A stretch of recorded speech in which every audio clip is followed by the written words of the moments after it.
اچھا، تجارت میں کیا ہے؟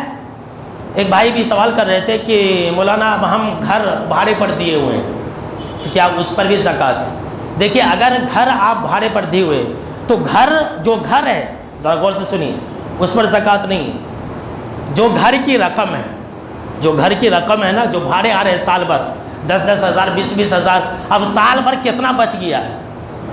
اب مان لیجیے کہ کسی آپ کے پاس ایک گھر ہے، 10,000 بھاڑا آپ ہر مہینے لیتے ہیں، تو 12 مہینے کا 1,20,000 ہوا، رمضان ٹو رمضان۔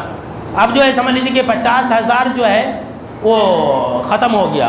اب جتنا 50,000 بچا، 60,000 بچا، تو جتنا بچ گیا ہے اس کے اوپر زکوٰۃ ہے۔ جو آپ کھا لیے، جو آپ خرچہ کر دیے، اس پر زکوٰۃ نہیں ہے۔ جو آپ کے پاس بچ گیا، لیکن ایک گھر ہے، وہ گھر جو ہے اس گھر سے آپ تجارت کر رہے ہیں۔ ایک گھر ہے کہ انسان بھاڑے پر رکھ دیا ہے، بھاڑا لا رہا ہے، کھا رہا ہے، وہ ایک الگ مسئلہ ہے۔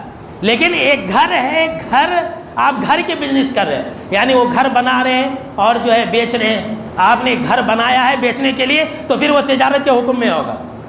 جی ہاں، سن لیجیے، لوگ بہت چالاک رہتے، وہ مولوی صاحب کو گھما پھرا کر کے بولتے ایسا کیسے، ویسا کہتے، یہ کہتے، وہ کہتے، اور کسی بھی طرح سے زکوٰۃ سے بچنا چاہتے۔ ایسے کام مت کرو میرے دوستو، یہ زکوٰۃ کا معاملہ بہت ٹھیرا ہے، یہ اسلام کا رکن ہے۔ اسی طرح سے آپ کے فیکٹری کے اندر کوئی مشین ہے، تو مشین کی جو رقم ہے اس پر زکوٰۃ نہیں ہے، اس کا جو انکم ہے اس پر زکوٰۃ ہے۔ لیکن اگر آپ اسی مشین کی تجارت کر رہے ہیں تو پھر تجارت کے حصہ میں آ جائے گا۔ مان لیجیے کہ کوئی انسان ہے، سمجھ لیجیے کہ اب وہ ٹریکٹر خریدا ہوا ہے، تو ظاہر سی بات ہے کہ ٹریکٹر سے وہ انسان ہل جوتا ہے، تو ٹریکٹر پر زکوٰۃ نہیں ہے۔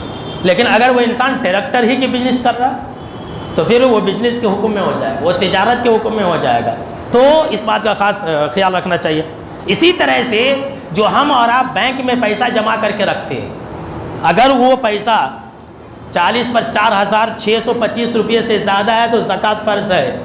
جو بیٹی کی شادی کے لیے پیسہ جمع کر کے رکھے ہیں نا بینک میں، اس پر زکوٰۃ فرض ہے۔ جی ہاں، سن لیجیے، آپ اپنے بیٹی کی شادی کریں گے، لوگوں کو کھلائیں گے، لوگ خوب عیش اور موج سے کھائیں گے، دعوت ماریں گے، اور پھر جو ہے وہ پیسے کی وجہ سے زکوٰۃ نہ نکالنے کی وجہ سے آپ جہنم میں چلے جائیں گے۔ تو سوچ لیجیے، 40 پر 4,000 سے زیادہ اگر آپ کے پاس پیسہ ہے بینک میں جمع ہے، 1 سال سے، 1 سال ہونا ضروری ہے، بار بار بولنے کی ضرورت نہ پڑے، آپ لوگ یاد رکھ لیجیے۔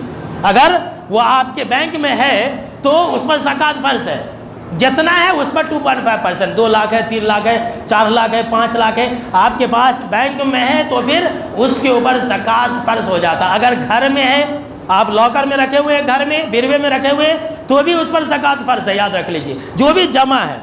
اسی طرح سے فکسڈ ڈپازٹ رقم ہے، جو ہم اور آپ فکسڈ ڈپازٹ کر کے رکھ دیتے، اس پر بھی زکوٰۃ فرض ہے، وہ آپ ہی کا پیسہ ہے۔ وہ سارے بولتے نہیں مولانا وہ تو ہمارے پاس نہیں رہتا، تو بھائی تو وہ تو آپ ہی نے تو رکھا ہے نا، وہ تو آپ ہی کے نام سے، آپ کے علاوہ تو کوئی لے نہیں سکتا۔